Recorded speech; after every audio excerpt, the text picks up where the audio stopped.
Hello, everybody. Welcome to this episode of Sports Talk from the Crib. I'm your host, Tanner Christian. And you know what time it is? Time for the 2-minute drill episode.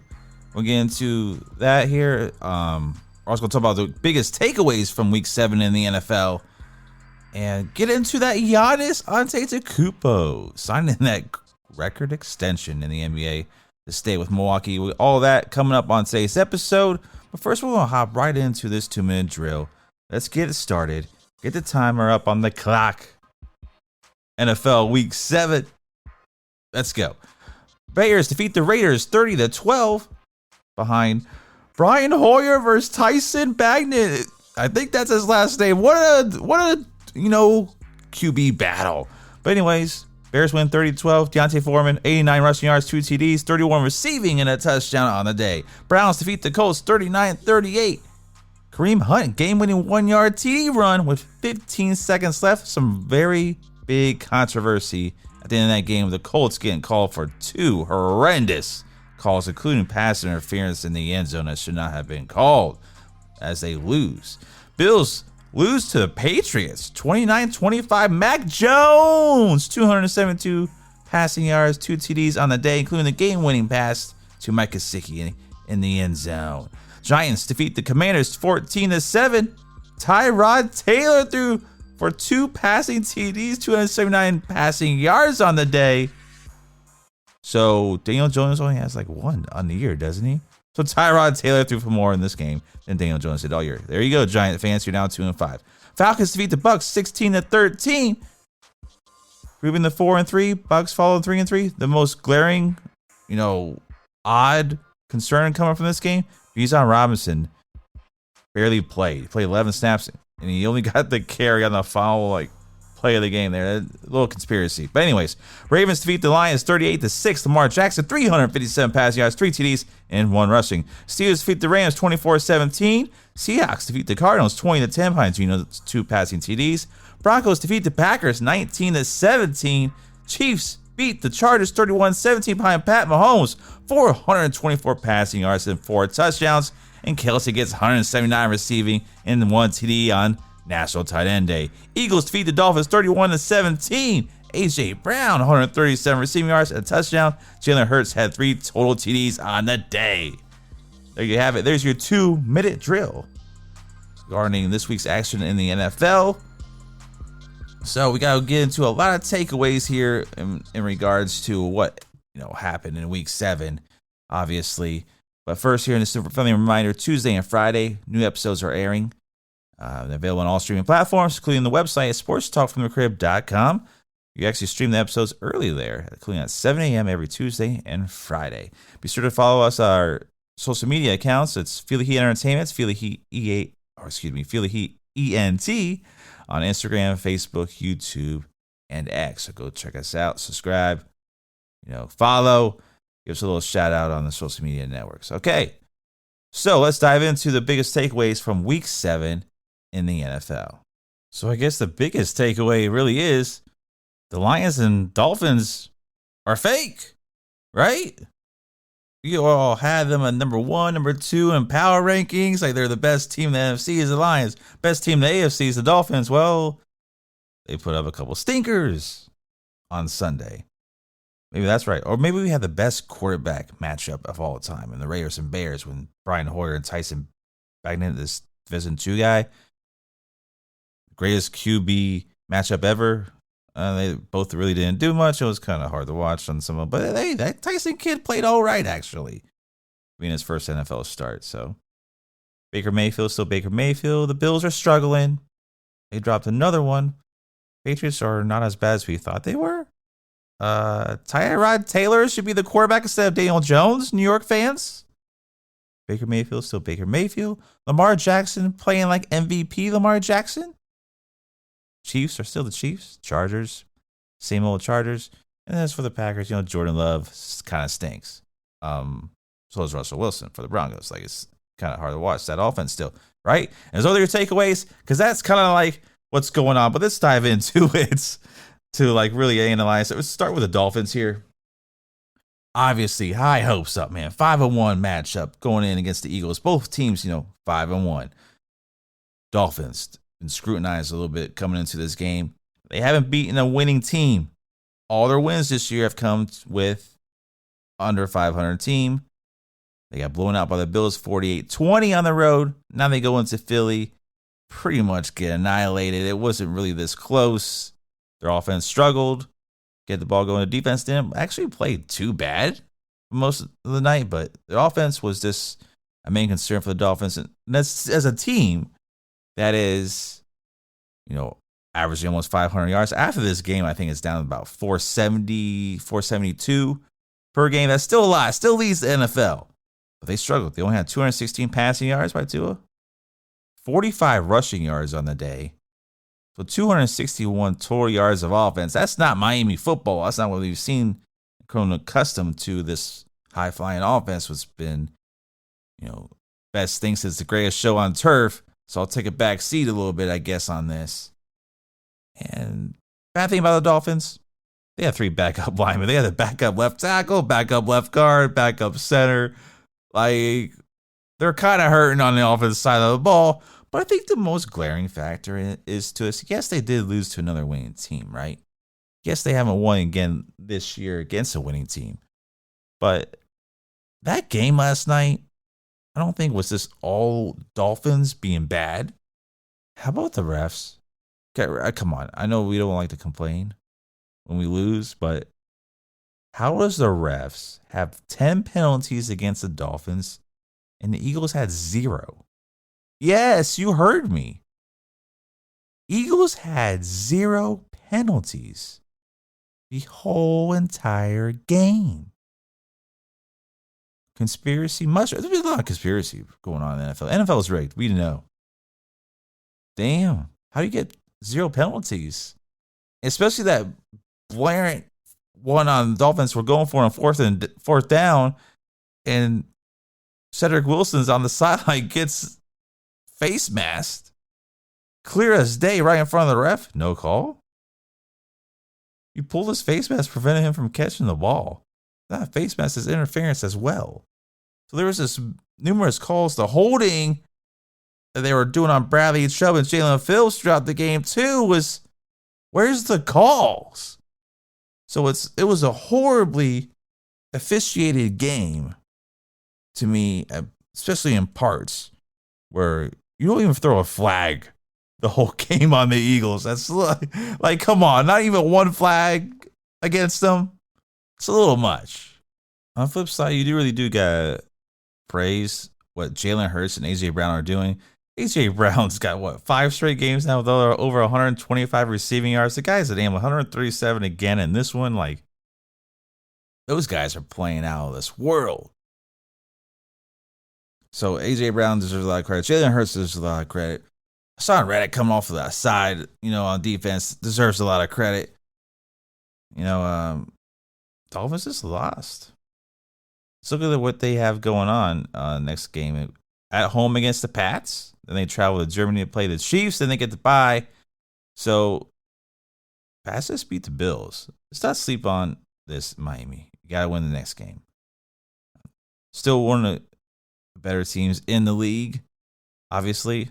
But going forward, Miami, you got to win against where it counts. Get injuries back. I know Jalen Ramsey's on the verge of coming back for that defense, helping them out a little bit more. So we have not letting the number 1 wide receiver. That's Miami's biggest problem. They're letting the number 1 wide receiver on the opposing team just get yards and yards and touchdowns. Adam Thielen beat him the previous week. He had over 100 yards and a touchdown. So their number 1 is just smoking them. They were without Xavier Howard this game too. So they were really hurting in the secondary as well. So hopefully some of these injuries come back and they get the guys on the field when it matters against the teams that they got, the big teams that you want to have a victory against, That's a takeaway there. Now let's hop into the Baltimore Ravens. They dominated the Detroit Lions. Man, they just murked them up and down the field with physical, both sides, offense, defense. Blew them out 38-6. Lions, another team we thought Super Bowl contenders, top 5 team in the league. They were number 1 on some people's power rankings heading into the week. Maybe not so much now because they just got dismantled out there. And I think I've got to do a lot of credit to the Ravens, offensive defense coordinator, especially Todd Monken, man. Is this offense that he put in finally starting to turn the corner with Lamar Jackson? Because he played like his MVP self on Sunday. 357 passing yards. You know, he was looking like Mahomes out there. He was getting the run game going. He had a rushing touchdown as well, so obviously that's still a big part. Can this offense keep going? Because they're all back. OBJ was on the field. Bateman was on the field. The rookies playing very well. Zay Williams, so they're playing very well. Zay Williams. I mean, Zay Flowers, the rookie there for Baltimore, he's playing very well. Of course, you got Mark Andrews. He had 2 receiving TDs on the day, too. The offense should be good. This is one of my factors in the beginning of the season. I was like, this Baltimore Ravens team should be really good, be in that Super Bowl contending conversation. It's a matter how they seem to the last couple of years kind of falter towards the end of the season. We'll see how that comes up going forward. See, we are praising Lamar Jackson, right? Offense finally turned the corner, doing what it's supposed to do. Against a good Detroit Lions team. It was just one of those fluke games. Lamar Jackson seems to own the NFC, though. He just owns NFC teams. But these are look at schedule coming up for the Ravens at Cardinals, Seahawks, Browns, Bengals, at Chargers. Yeah, a couple of divisional games in there. Maybe some tough road matchups, but you never know what can happen in the desert either. But this Baltimore team could come out of this stretch with some wins here. And like I said before, we're talking about Lamar Jackson. We're talking about this offense. But what about that defense? Baltimore defense finally back? They haven't faced top tier quality quarterbacks yet really this year. They've gotten kind of lucky with that. But something to note, they're only allowing 14 points a game. It's 13.9 to be exact. That's first. 271.1 total yards a game.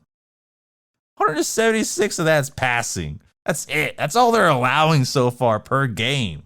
We're through 7 weeks here. That's pretty damn impressive. Considering, how pass happy and great offenses are in the league now, it's something you wouldn't expect. But this Baltimore defense is extremely underrated so far this year. They're playing pretty damn good ball, and they're getting back to their old self. That's why this Baltimore team could be very dangerous if everything's clicking like this. They're playing the old school defense like they used to. Lamar Jackson in this offense starts clicking a little bit because they have weapons. There's no excuse for what's happening on the field sometimes, I believe, especially on the offensive side of the ball. But this team could be very dangerous. And I don't know if I want to play them if they can keep this up, especially with the consistency, because that's what we want to see in the NFL. First, we thought the Chiefs are showing consistency, right? The Eagles, for the most part, showing consistency. They had that little fluke flare up at the end of the Jets game a couple weeks ago. Can the Ravens show consistency? And that's how we know if they're going to be legit or not coming down the stretch. Okay, now let's talk a little basketball. Giannis Antetokounmpo signs the extension, 3 years, $186 million to stay in Milwaukee through the 2027-28 season. That's going to be a player option that year.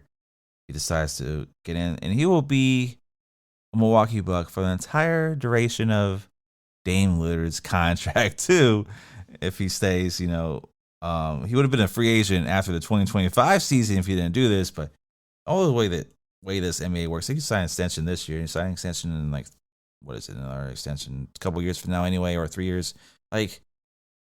Stay. Everybody was wondering why. Oh no, Giannis, he's not going to be committed to Milwaukee. They got to make moves for him. They got to do this and that. Well, they got you Dame Lillard, to have one of the best tandems in the NBA coming this year, looking for that title, bringing back to Milwaukee again. So Giannis wants to get back. He wants to win championships now, and this is what they're going to do. And I just want to know why there was these reporters and everything thinking Giannis was not going to stay in Milwaukee if they even didn't make the move and blah, blah, blah. If somebody offers you $186 million over 3 years I think you're gonna take it no matter what the situation is. That's over 60 mil a year. Are you kidding me? Jeez. Can I get some of that money, Giannis? I would like some of that. My gosh, he's getting Dame time money. That's what Dame's going to be getting. I don't know how that's going to work in the cap. Somebody got to look into how that's going to work with a cap situation. You got two players making over $125 million on your roster in a couple of years. Woo! There's two players who account for $125 million. Damn. But obviously, it's a no-brainer for Giannis to do this. It's a no-brainer for Milwaukee to do it, really, to keep them together, because a couple of the best players in the league as a tandem. My goodness. Can't wait for the season to start. Season starts tomorrow. Debut. So we'll be able to see how this all shakes up. Good to see all the exciting matchups. I can't wait. I'm glad the NBA is back. Now it's not going to be this about football. But this is going to be a scary tandem. Can't wait to see them in action. They're the favorites to come out of the East. They were even one of the favorites without Dame. Probably to come out of the East. So this is going to add to the stardom in Milwaukee. Who would have thought these two of the maybe top 10 players in the NBA playing on the same team together? It's crazy. So maybe the best tandem. I know Wade LeBron was a great one, right? It kind of reminds me. This one was going to remind me more of the Kobe and Shaq type of thing. More because Giannis is so dominant like Shaq is. Or was, and Dame's got the outside shot and everything, where you take you one-on-one. It's got that Kobe mentality a little bit, not afraid to shoot it at the buzzer, and that's going to be the biggest thing with Milwaukee. Now they have the closer. Now they have someone who's going to take the shot from downtown or wherever it is on the floor. You're going to want Dame to shoot it. So this is just, can't wait for the season to start for this. But anyways, obviously no brainer from both sides party here. Who was going to turn down $186 million? All the threats of him wanting out of Milwaukee and not going to resign and not going to do the extension and all this was just a bunch of talk. He's going to do it no matter what. Come on. I don't care what anybody says. It was just all talk, really. Hey, congrats on getting your money. And look out for Milwaukee, because this is going to be scary. If everything works out and everybody stays healthy. All right, that's going to do it for today's episode. I want to thank you all for joining me here on Sports Talk from the Crib with your favorite sports host, Tanner Christian. Remember, new episodes air every Tuesday and Friday. It's available on all streaming platforms. Be sure to check out the website at sportstalkfromthecrib.com. We stream the podcast on the website there, too. And it's earlier, so 7 a.m. every Tuesday and Friday. You actually can stream the episodes right off the website. Be sure to check us out on social media. Feel the Heat Entertainment, Feel the Heat ENT. We're on Facebook, Instagram, X, and YouTube. Go give us a follow, subscribe to those channels. And thank you all for joining me again. See you all on Friday. Enjoy your day.